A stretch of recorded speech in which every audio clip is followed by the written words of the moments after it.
मंडळी, आपण आत्ताच बघितलं आम्ही होतो त्या तटावरती आणि आलोय या तटावर आता. सो तिकडून जो व्ह्यू दिसत होता तो ह्या मंदिराचा होता. अजून खाली जाऊन आपण बघू.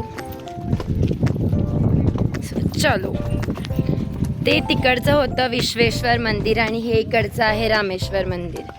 सो इथे सुद्धा असाच तिरप्या तोंडाचाच नंदी आहे. नेमकी आता ही अख्ख्या कुठली आहे, आय डोंट नो. इथली आहे का नक्की फायनल करून घ्या, कारण सगळीकडे तसेच नंदी आहेत.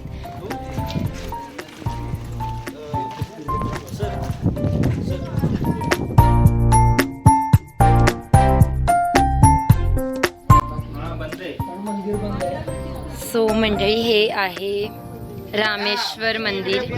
त्या पलीकडच्या तटावरून आम्ही या तटावर आल्यानंतर हा जो नंदी आहे ह्याच्या अंगावरती जेवढेही दगडाचे दागिने दिसत आहेत, दगडात कोरीव काम केलेले जे दागिने दिसत आहेत ते ओरिजिनल होते आणि ते सगळे चोरांनी लंपास केले होते. आणि चोर ज्या दिशेला गेले त्या दिशेला नंदीचं तोंड आहे, म्हणजे चोर या दिशेला गेले होते म्हणून नंदी तिकडे बघत आहे. आणि इकडे महादेवाचं मंदिर आहे. युजली हे तोंड महादेवाकडे असायला पाहिजे नंदीचं, पण ते तिरपं आहे असं म्हणतात की ते चोरांकडे, चोर शोधण्यासाठी या डिरेक्शनची मदत झाली होती आणि नंदीने ती डिरेक्शन दिली होती. आणि इथे पूर्ण महादेवाचा परिवार आहे. सो बघू शकता तुम्ही, ते सापडलेही होते. सो मंडळी, आम्ही आलो आहे क्षेत्र माहुली येथे आणि इथे आहे राम पंचायतन. बाबा दयाळू आहे. शेवटी आम्हाला हे दर्शन खूप छान झालेलं आहे. हे आम्हाला खूप मेन दर्शन होतं. प्रसाद पण मिळालेला आहे आम्हाला. सो तुम्ही बघू शकता, खूपच सुंदर अशी राम पंचायतन आहे. आजपर्यंत असं म्हणतात आपण ग्रामपंचायत ऐकतो वगैरे वगैरे, पण ही राम पंचायतन आहे. आणि it's very beautiful, nice, spiritual, historical and many more. खूप रिअलिस्टिक आणि खूप ऊर्जात्मक जागा आहे असं म्हणता येईल. हे आहे रामेश्वर महादेव मंदिराच्या एक्झॅक्ट बॅक साईडला हे मंदिर आहे, ज्याला राम पंचायतन असं म्हटलं जातं.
नॅचरल.